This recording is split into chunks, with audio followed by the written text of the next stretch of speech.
Hey there, it's Sean with Well Inspect, and your home inspection report may have identified that there's a frozen garbage disposal that we've discovered.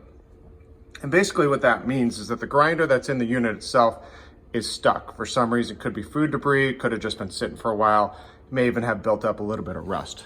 So a normally function garbage disposal, you hit the button, you hear that nice grounding, you can hear that everything's moving just fine in there. In this particular case, we've discovered that it's not moving. It's usually a pretty simple fix. This Allen wrench that's located right here actually came with the unit. It was stuck to it. A lot of them do, or a lot of them can find that, but you can pick up an Allen wrench at any hardware store just as long as it fits it.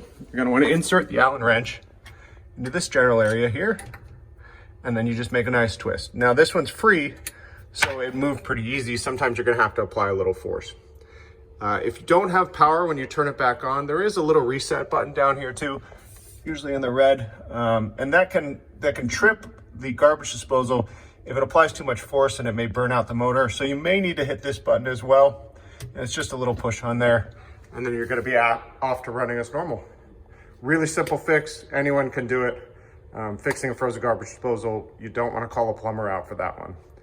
Piece of cake. Thanks again, hope you have a great day, appreciate you.